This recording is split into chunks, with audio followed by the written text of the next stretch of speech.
All right, let's dive right into this explainer. Today, we're looking at the actual financial and operational realities of energy management in modern manufacturing. If you've ever wondered how investors truly evaluate a company's transition to clean energy, well, you are in the exact right place.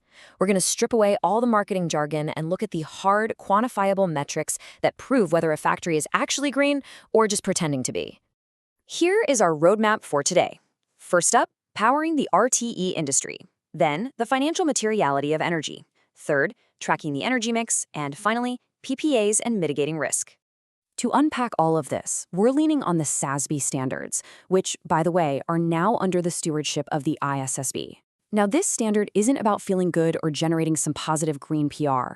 This framework is specifically designed to help investors pinpoint risks and opportunities that actually affect a company's cash flows, their access to finance, and their overall prospects. It is entirely about the financial bottom line.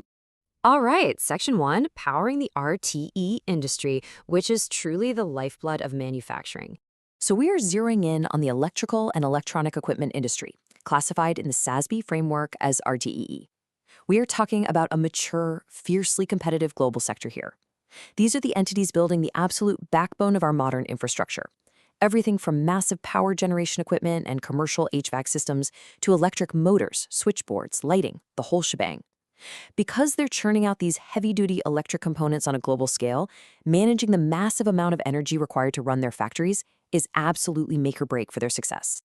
Moving right along to Section 2, financial materiality of energy, or as I like to think of it, a tale of two factories.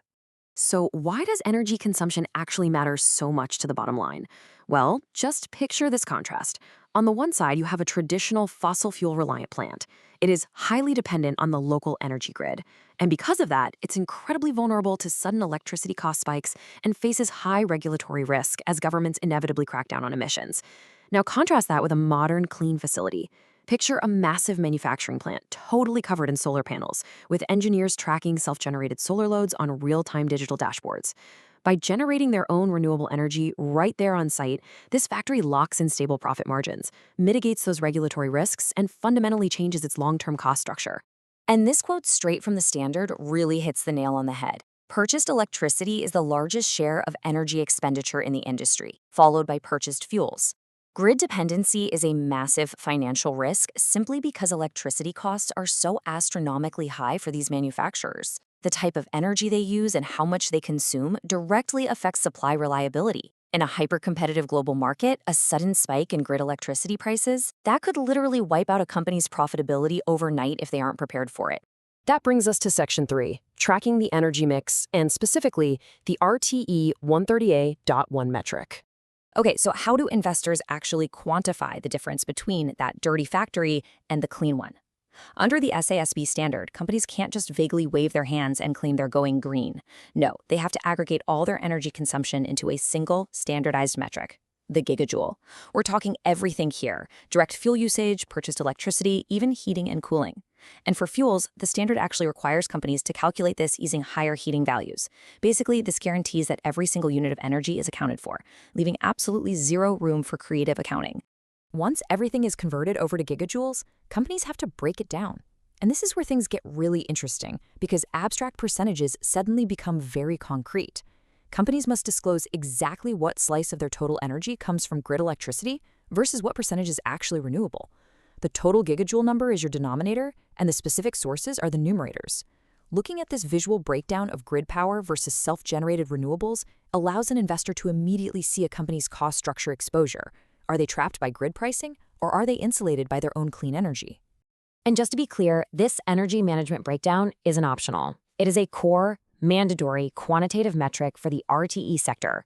Total energy consumed, percentage grid electricity, percentage renewable, it's right there at the top of the requirements. This standardizes reporting across the entire industry, giving us a true apples-to-apples comparison of how these companies are managing their operational lifeblood. Let's jump to our final section, Section 4, PPAs and mitigating risk, or how companies actually prove their clean energy use. Which brings up a really crucial question. We need to see how companies execute this transition without breaking the rules. If an investor is evaluating that pristine solar paneled factory we just talked about, how do they know the company is actually claiming the green power legally? Like, how do we separate verifiable renewable energy from corporate greenwashing?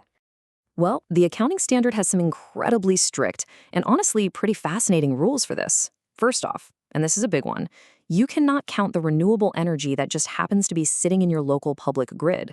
So if your city runs mostly on hydropower, you don't get credit for that because it's completely out of your control. To claim renewable energy, you have to generate it directly or use specific mechanisms like power purchase agreements, or PPAs. And those PPAs must explicitly include renewable energy certificates, known as RECs, or guarantees of origin, known as GOES. The actual mechanics of proving this are super clear-cut and sequential. Step 1, you generate the power on site or buy it via a PPA. Step 2, you retain those certificates. But Step 3 is the absolute deal breaker here. You must permanently retire or cancel those certificates on behalf of your entity. Think about it. If a factory generates solar power, but then turns around and sells their RECs on the open market for a quick buck, they completely lose the right to claim they run on green energy. No double dipping allowed. You either sell the certificate or you claim the green energy. Absolutely not both. So I'll leave you with this thought. Knowing what we know now about the strict accounting rules and the massive financial risks of grid dependency, what might the SASB disclosures of your favorite tech hardware brands reveal about their future? As regulations get tighter and electricity costs keep bouncing around, a company's energy mix isn't just a fun sustainability talking point anymore.